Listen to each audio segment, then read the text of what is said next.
Most banks close their doors at 5 p.m. Mine opens at midnight. I wasn't supposed to take this job. I told myself that a dozen times while staring at the contract. Midnight shifts, a quiet desk job, and pay that could cover 2 months of rent in one. It seemed too good to be true. But the landlord's final notice was sitting on my kitchen table, and desperation doesn't ask for second opinions. The place looked normal enough during the day, your standard local bank, except for the faded paint on the walls and the creak in every other floorboard. Still, something about it felt off. "It's not much to look at, but it pays the bills," said Mr. Grayson, the manager, as he walked me through the teller area during my interview. His voice was flat, almost rehearsed, and his eyes never quite met mine. "Night shifts are quiet. You'll be alone most of the time. If that's a problem, you should say so now." I told him I didn't mind. Alone meant no drama, no customers breathing down my neck. Just me, a desk, and a drawer of cash. Easy money. That's what I thought. My first shift started a week later, at precisely 11:45 p.m. Mr. Grayson was already waiting at the front doors when I arrived, his face pale and tense, as if he'd been standing there for hours. He waved me in without a word and led me straight to the back offices. It was colder inside than it had any right to be. The kind of cold that feels wet, like the air has soaked up something it shouldn't. The smell didn't help either. Stale paper, old wood, and something faintly metallic. "This way," Grayson muttered, leading me down a dim hallway. The walls were lined with ancient portraits, the kind you'd expect in a haunted mansion, not a small-town bank. Their eyes seemed to follow us, their painted faces solemn and accusing. We stopped at a heavy wooden door near the end of the hall. Grayson pulled out a brass key, its edges worn smooth, and unlocked it with a deliberate slowness that set my nerves on edge. The room beyond was small and cramped, lit by a single flickering bulb. A desk sat in the center, and on top of it was a single sheet of paper. "Read this carefully," Grayson said, his voice lowering. "Memorize it. Follow it to the letter, or you'll end up like the last guy." My stomach twisted. What happened to the last guy? Grayson didn't answer. Instead, he slid the paper toward me. The word "rules" was scrawled across the top in uneven, hurried handwriting. Below it were 7 bullet points, each more absurd than the last. 1. Never touch the antique ledger after midnight. 2. Always greet the man in the suit, even if he doesn't respond. 3. Avoid the vault room if you hear laughter. And so on. "This isn't serious." I laughed nervously. Grayson's expression didn't change. "Oh, it's serious." He pointed at the list, his finger trembling slightly. "Do what it says, and maybe you'll make it through the night." He left before I could ask any more questions, leaving me alone with the list and a sinking feeling in my gut. The paper with the title "Rules" felt heavier than it should have as I held it in my trembling hands. The letters were jagged and uneven, as though the writer's hand had been shaking or they were in a hurry. Maybe both. 7 rules. That's all there was, 7 simple instructions, and yet each one was stranger and more unsettling than the last. Rule 1. Never touch the antique ledger after midnight. There it sat, mocking me from the corner of the main room. A thick, leather-bound book with yellowed pages spilling out at odd angles. It looked out of place amidst the modern teller counters and security cameras, as though it had been pulled from some forgotten library. I stared at it, trying to imagine what harm could come from touching a book. What could possibly happen if I flipped it open and skimmed a few pages? I'd always thought fear came from the unknown, but the longer I looked at that ledger, the more I realized it was the knowing, the sense that it was watching me too, that made my chest tighten. Rule 2. Always greet the man in the suit, even if he doesn't respond. "Who's the man in the suit?" I'd asked Grayson earlier. He flinched, his jaw tightening before muttering, "You'll know him when you see him." That wasn't comforting. Who the hell just shows up in a bank in the dead of night, unannounced, and gets treated like part of the decor? I didn't press him further, but as I read the rule again, I couldn't stop wondering what would happen if I didn't greet him. Would he get offended? Would he do something? Rule 3. Avoid the vault room if you hear laughter. This one made my skin crawl. Laughter was supposed to be a happy sound, but the thought of it echoing through the empty halls of a bank at 2 a.m., That was something else entirely. The vault was tucked away at the back of the bank, its iron door towering and cold. It was eerie even in silence, with its polished surface reflecting the faint light in distorted shapes. But laughter? I hadn't heard any yet, and I prayed I never would. Rule 4. Never count cash twice in the same drawer. It will change. What do you mean it'll change? I'd asked, half laughing, when I first read this one aloud. Grayson didn't laugh. Count it once. Log it. Leave it alone. Trust me. I wanted to ask more. How could cash change? But his tone didn't invite further questions. Rule 5. Ignore the phone if it rings at 3:33 a.m. The phone sat on the counter by my station, its surface scratched and scuffed. It looked like the kind of cheap office phone you'd find in any workplace. Harmless. But as my eyes kept drifting to it, I couldn't shake the feeling that it was waiting. The idea of it ringing in the middle of the night, the sound breaking through the suffocating quiet, made my hands clammy. Why 3:33? Was it superstition, some twisted joke, or something worse? Rule 6. If the lights flicker, don't move until they stabilize. This one seemed simple enough, until I imagined the reality of standing motionless in the dark, my breath the only sound, waiting for the world to come back to life. Why can't I move? I'd asked Grayson, but he just shook his head. Moving makes them notice. Them? I wanted to scream the question, but my voice caught in my throat. Rule 7. Never, ever leave before 6 a.m. The final rule felt less like a guideline and more like a threat. The words were darker than the rest, pressed into the paper as though whoever wrote them had etched them with desperation. You stay until the shift ends, Grayson had said, his voice firm. Doesn't matter what you see, hear, or feel. You stay. If you step outside before 6, you're theirs. Theirs? I'd asked, my heart hammering. He didn't answer. I read and reread the list, my chest growing tighter with each pass. 7 rules. Just 7. They sounded absurd, like something out of a ghost story you'd tell to scare kids around a campfire. But as I sat there alone in the dim bank, the silence thick and oppressive, I couldn't help but feel like the rules were watching me, daring me to break one. And as the clock ticked toward midnight, I realized something.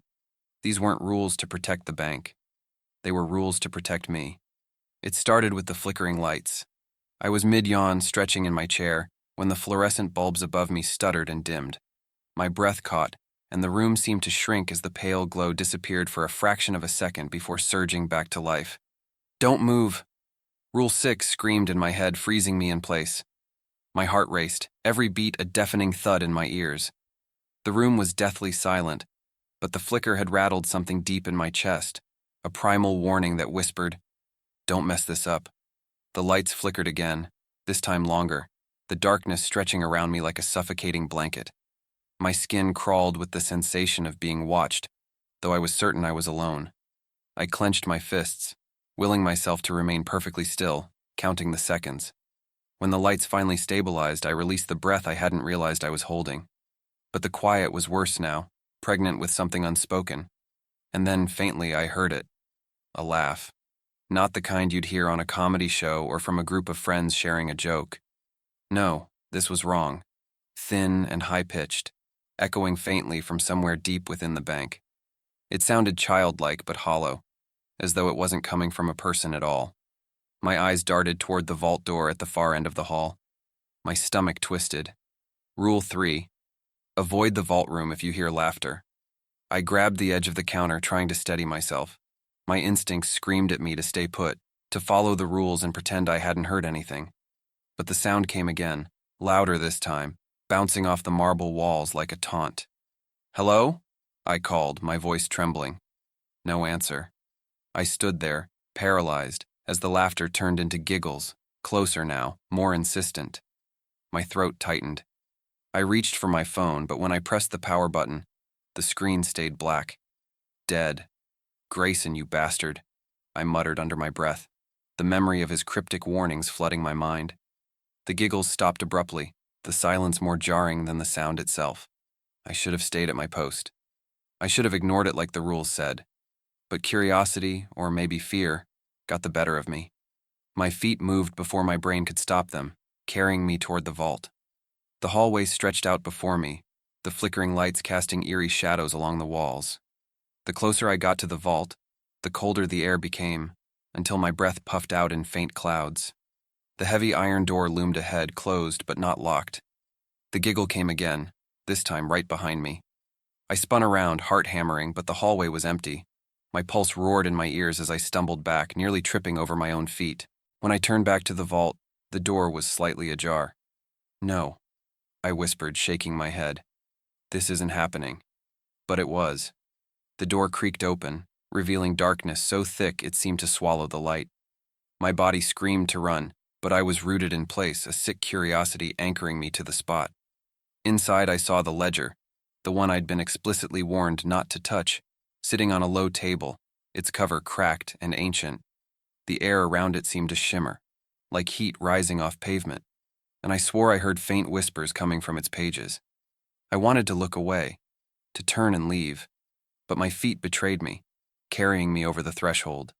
My fingers twitched as I reached out, drawn to the book despite every instinct telling me to stop. The whispers grew louder, forming words I couldn't quite understand. My fingertips brushed the leather cover, and a jolt shot through my hand like static electricity. The pages flipped open on their own. I stumbled back, my breath catching in my throat. The room filled with a deafening rustle, as though hundreds of pages were being turned at once. Words scrawled across the parchment in ink so dark it seemed to bleed off the paper. They weren't in any language I recognized, the characters jagged and alien, but I couldn't tear my eyes away. And then, as abruptly as it started, the pages stopped moving. The ledger lay open, its contents glowing faintly in the dim light. My name was written there. Not just my name, but my address, my family members, details no one in this cursed place should have known. Beneath it, in smaller text, was a date. Tonight's date. Number no, I muttered, backing away. The giggle came again, closer this time, almost in my ear. I spun around, but the room was empty. My chest heaved as panic set in, my thoughts racing. The laughter, the lights, the ledger. It was all wrong. I bolted for the door, desperate to leave the vault behind. As I crossed the threshold, the heavy iron door slammed shut behind me with a deafening clang. The sound reverberated through the halls, followed by silence so complete it made my ears ring. I stumbled back to my station, clutching the counter for support. My hands were trembling, sweat dripping down my temples. Then, the phone rang. The shrill sound cut through the silence like a blade, sharp and unrelenting. I glanced at the clock. 3:33 a.m. Ignore it. Rule 5. Ignore the phone if it rings at 3:33 a.m. The ringing didn't stop. It seemed to grow louder, filling every corner of the bank, drilling into my skull. I clamped my hands over my ears, rocking back and forth as the sound consumed me. But then through the ringing I heard something else. A voice. "Answer it," it whispered, soft and insistent. I shook my head, tears streaming down my face. "No. Answer it," the voice repeated, louder this time. My hand moved on its own, reaching for the receiver. I fought against it, biting my lips so hard I tasted blood. But it was no use. My fingers closed around the phone, lifting it to my ear. "Hello?" I whispered, my voice barely audible. Static crackled on the other end, followed by a low, guttural voice. "You broke the rules." The line went dead. My heart sank as the lights flickered again, plunging the room into darkness. And then, in the reflection of the teller window, I saw it. A shadow standing behind me. I froze. The shadow stood tall and still behind me, its silhouette sharp against the faint glow of the flickering lights. My body refused to move, every muscle locked in place as cold sweat dripped down the back of my neck. The phone in my hand was dead, silent, but my heartbeat pounded loud enough to fill the void. Slowly, as though dragged by some invisible force, my eyes lifted to meet the reflection in the teller window. The shadow had eyes. 2 glowing pinpricks of white stared back at me, cutting through the darkness like tiny unblinking stars. They weren't human. There was no warmth, no life in them. Just a hollow brightness that seemed to see straight through me.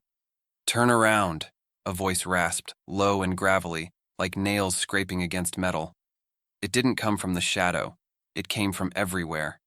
My breath hitched as my legs trembled, the urge to obey battling against every ounce of self-preservation screaming at me to stay still. My mind raced. The rules. What were the rules?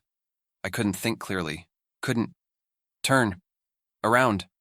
The voice was louder now, more insistent. I shook my head, swallowing a whimper.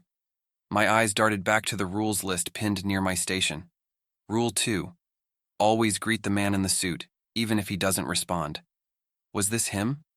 My knees wobbled as I turned, slowly, every inch feeling like I was stepping closer to my own grave. He stood just a few feet away. A man, tall and lean, dressed in a black suit that seemed to absorb the faint light around him. His face was wrong. His skin was too smooth, too pale, like polished porcelain, and his mouth was frozen in a faint, unsettling smile. Good. Evening? I managed to choke out, my voice trembling. His smile didn't change, didn't falter. He didn't blink, didn't move. For a moment, the silence stretched between us, suffocating. Do you know what you've done? He asked finally, his voice soft but sharp, like the edge of a knife. I shook my head. I don't understand. The phone, he interrupted, tilting his head unnaturally to one side. The movement was too fast, too abrupt, like a puppet yanked on strings. You broke the rules. I didn't mean to. My words spilled out in a rush, my throat tight with panic. It rang and I... Did you answer it? Yes, I whispered, my stomach twisting into knots. His smile widened, the corners of his mouth stretching too far, revealing rows of teeth that weren't teeth at all. They were jagged shards, gleaming and wet. Then you invited them in. A deep, guttural noise rose from somewhere beyond the walls. A low, rumbling growl that sent vibrations through the floor beneath my feet. Who? I stammered, my eyes darting wildly around the room. The ones who wait. His voice was calm, detached, as though he were discussing the weather. The growling grew louder, joined by a faint scratching sound, like claws dragging across concrete. The air thickened, growing heavy and oppressive. I stumbled back, nearly tripping over my chair. What do I do? How do I fix this? The man tilted his head the other way, his glowing eyes narrowing. You can't. His words hit me like a punch to the gut, stealing the air from my lungs. Please, I begged. I didn't mean to break the rules. I'll do whatever it takes. Do you think this is about you? He hissed, his smile fading for the first time. His voice grew cold, his porcelain face cracking slightly at the edges. You're just another piece in their game. A vessel. Before I could respond, the growling stopped. Silence fell, heavy and unnatural, pressing against my ears. And then the lights flickered again. This time they didn't come back on. The darkness was absolute, swallowing everything. I couldn't even see my own hands in front of my face. My breaths came in shallow gasps, my chest heaving as fear clawed its way up my throat. Whatever you do, the man's voice whispered from somewhere in the blackness. Don't move. I froze, my body trembling violently. The scratching returned, closer now, louder, like nails scraping against metal. My eyes darted uselessly through the void, searching for something, anything. But there was nothing. A faint shuffle sounded to my left. My breath hitched. Something brushed against my arm. Light, feathery, but undeniably there. I bit down on a scream, my teeth sinking into my lip until I tasted blood. Stay still, the voice repeated, softer now, almost melodic. The shuffling grew louder, circling me, accompanied by faint whispers that made my skin crawl. You broke the rules. You let them in. We're here for you. The whispers overlapped, growing louder, more frantic. My knees buckled, and I collapsed to the floor, curling into myself as tears streamed down my face. Please, I sobbed. Please make it stop. The whispers ceased. For a moment, the silence was deafening. I opened my eyes, my vision adjusting to the faintest glow coming from above. The man in the suit stood over me, his head tilted down, his smile gone. Do you want to live? He asked, his tone flat and emotionless. I nodded frantically, my voice caught in my throat. Then you'll pay the price. Before I could ask what he meant, he reached down, his hand impossibly cold as it gripped my wrist. He pulled me to my feet, his glowing eyes locking onto mine. "You won't see them again," he said, "but you'll never leave this place." The ground beneath me trembled and I felt something, some invisible force pulling at my chest, my very being. Pain shot through my body, sharp and unbearable, as though something was being ripped out of me. And then, everything went black. When I opened my eyes, I was sitting at the teller station. The lights were back on, the air still and silent. But the man in the suit was gone, and so was my reflection.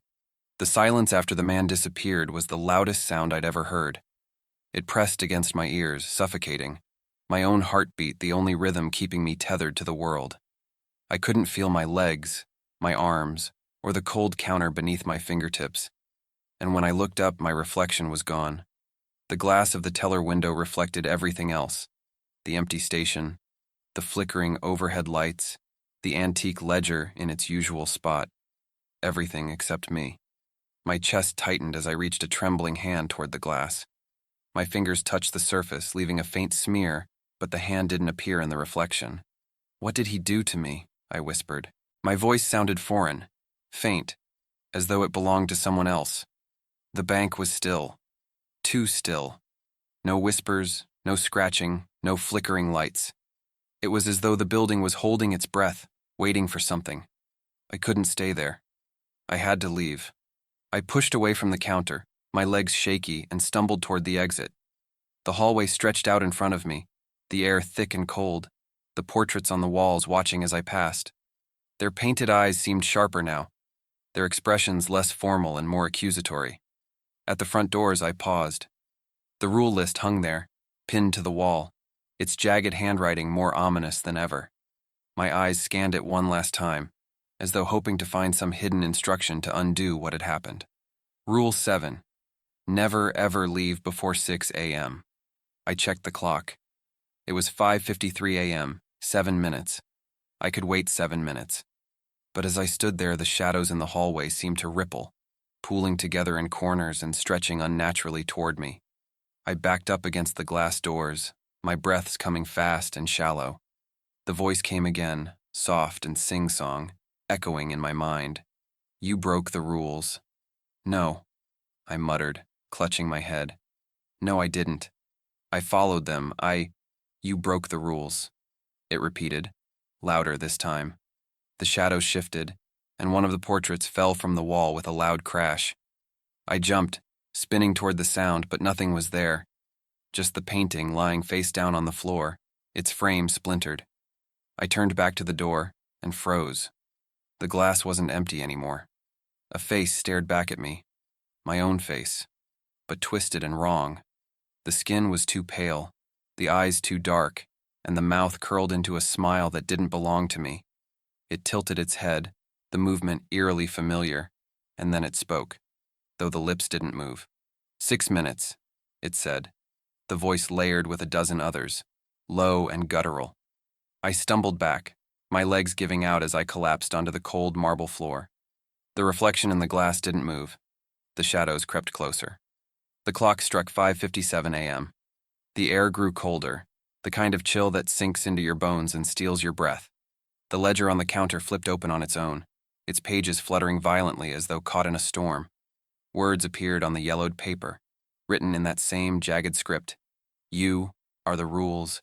Now." "No," I whispered, shaking my head. "No, no, no." The lights above me began to buzz, flickering erratically.